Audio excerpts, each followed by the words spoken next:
Merci.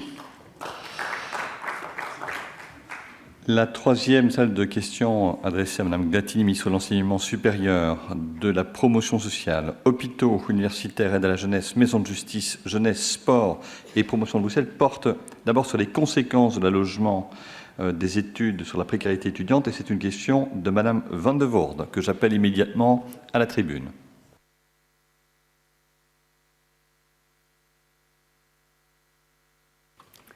Bonjour Madame la Ministre, bonjour Messieurs, Dames les députés. Donc, on a vu dans la presse un article ce lundi 14 octobre stipulant que le décret Marcourt ou décret paysage aggravait la précarité des étudiants. Alors comment s'expliquer? C'est parce que ce décret, instauré en 2013, flexibilise l'organisation des études. C'est-à-dire qu'aujourd'hui, ce sont les étudiants individuellement qui sont responsables de l'organisation de leur parcours en choisissant les cours qu'ils vont suivre, auxquels ils vont participer chaque année. Et bien que dans la théorie, ça donne l'impression que ça permet à chaque étudiant de pouvoir suivre sa formation à son propre rythme, on voit dans la pratique que ça a tendance à allonger les études et que ça a une conséquence du coup en augmentant le budget des étudiants et la précarité étudiante. C'est ce qui est rappelé dans cet article par la Ligue de l'enseignement et la Fédération des étudiants francophones. Donc ça a évidemment une conséquence, d'une part sur les conditions de réussite des élèves, puisqu'on voit que cette flexibilisation des études fait qu'il y a souvent des conflits horaires, par exemple pas la possibilité de suivre tous les cours auxquels on est inscrit, mais ça a aussi des conséquences sur les conditions de vie des étudiants, puisque l'allongement des études, on l'a dit, augmente le budget, et qu'en plus, par ailleurs, l'EPS, l'EMR, le CDH ont voté au niveau fédéral les mesures d'IRUPO qui suppriment désormais les allocations familiales des jeunes de plus de 24 ans et donc obligent toute une série de jeunes qui, déjà pour beaucoup, travaillent pendant leurs études à travailler d'autant plus pour financer celles-ci. Donc voilà, à la veille de la journée internationale de lutte contre la pauvreté, je pense que nous devons ici d'être alarmés contre la précarisation croissante de la société dans son ensemble, mais aussi qui touche les jeunes et les étudiants de la Fédération Wallonie-Bruxelles. Donc mes questions sont les suivantes, Madame la Ministre. Pensez-vous d'une part qu'allez-vous mettre en place pour pouvoir lutter contre ce phénomène d'allongement des études qui a une conséquence sur la précarisation des étudiants? Et d'autre part, pensez-vous revenir sur le décret Marcourt, étant donné les conséquences sociales et économiques désastreuses qu'il peut avoir? Je vous remercie. Merci. Alors, sur le même objet, mesure de lutte active contre la précarité étudiante, Madame Capompolé. Merci, Monsieur le Président, Mesdames les ministres, chers collègues. Moi aussi, j'aimerais revenir sur la question de la pauvreté étudiante, parce qu'à Mons-Borinage, comme ailleurs en Fédération Wallonie-Bruxelles, de plus en plus d'étudiants sont obligés d'aller demander de l'aide au CPAS, sont obligés de recourir à toute une série d'aides. Malgré toute une série de mesures aussi prises par les gouvernements précédents, malgré le gel du Minerval, malgré la hausse du budget des bourses d'études, malgré la hausse du budget des aides sociales, alors c'est vrai, le rapport de la Ligue d'enseignement et d'éducation pointe le décret paysage. Je trouve que c'est tout de même un peu court. Et mes questions, Madame la Ministre, c'est vraiment de savoir d'abord si vous avez pris connaissance de ce rapport, si vous avez pu l'analyser. Vous le savez sans doute, sous la précédente législature, le ministre Marcourt avait justement lancé une étude sur les conditions de vie des étudiants. Et l'idée, c'était de se baser sur cette étude pour pouvoir apporter des propositions, des solutions.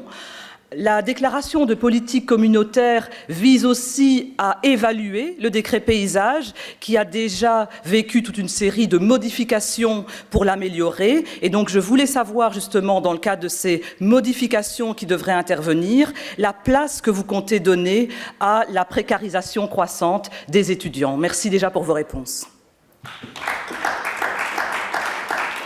Merci. Madame la Ministre.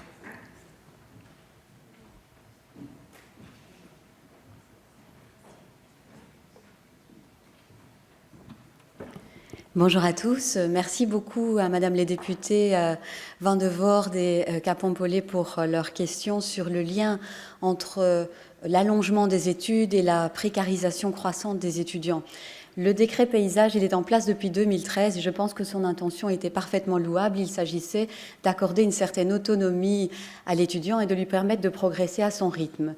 Depuis sa mise en place, on assiste à une série d'effets pervers dont le moindre n'est pas l'allongement de la durée des études, puisqu'en effet, il prévoit un système de report des crédits d'une année à l'autre, ce qui permet à un étudiant de passer à l'année suivante sans avoir réussi tous les crédits de l'année précédente, ce qui convient à un grand nombre d'étudiants, mais ne convient pas à d'autres, et donc on assiste à un allongement assez considérable, et ça a été pointé dans l'étude que Madame Capon-Polé citait, à un allongement assez considérable de la durée des années d'études, avec en corollaire, bien entendu, des surcoûts pour les parents, pour l'étudiant, pour les finances publiques.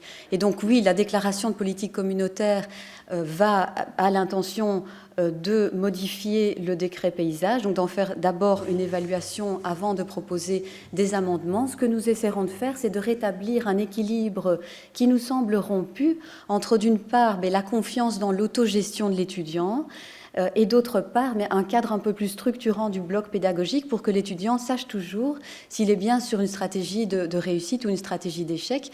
Et nous pensons que cela aura un effet significatif sur les finances de sa famille, sur ses finances personnelles, avec une diminution du recours au job étudiant, par exemple, qui altère très fortement les conditions de travail. Alors, il n'y a pas que ces mesures. Madame Capon-Polé a cité également d'autres mesures de lutte contre la précarité estudiantine. Et par exemple, en effet, une mesure qui a été prise en mars dernier et qui prévoit d'aligner les subsides sociaux qui sont prévus pour les étudiants d'université, d'aligner les subsides sociaux pour les étudiants des hautes écoles sur ces subsides qui sont prévus pour les étudiants dans les universités. Ça concerne vraiment un grand nombre d'étudiants et donc l'effort financier est assez important puisqu'on parle de 20 millions pour la période 2019-2022. Et puis, bien entendu, la DPC est aussi claire quant à sa volonté de travailler sur l'augmentation de l'allocation d'études. Je vous remercie.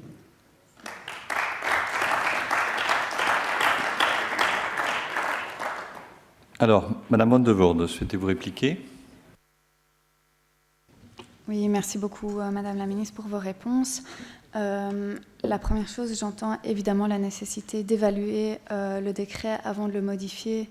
Je ne voudrais pas que ça permette d'éviter et d'éluder le problème, puisque en 2017, le ministre Marcourt avait déjà été interpellé sur cette question qui avait fait débat à l'époque, à laquelle il avait répondu qu'il allait commander une étude qui est sortie en juillet dernier. Et donc voilà, je pense que des chiffres, des faits, des études, il y en a toute une série, que la situation, les faits concrets sont là, ils ne sont plus à démontrer, et que ce que tous les acteurs de terrain appellent, c'est du changement. J'ai déjà cité la Ligue de l'enseignement, la Fédération des étudiants francophones, mais les enseignants aussi partagent ce constat. Notamment, il y a un an, plus de 400 profs du NIF s'étaient associés pour dresser un constat en disant eux-mêmes que l'esprit de la réforme avait mis en avant la volonté de réussite pour tous, mais que, plus qu'avant, certains étudiants mettent 2 ou 3 années supplémentaires pour réussir leur formation, et que donc aujourd'hui, ce qu'on a besoin, ce sont des actes.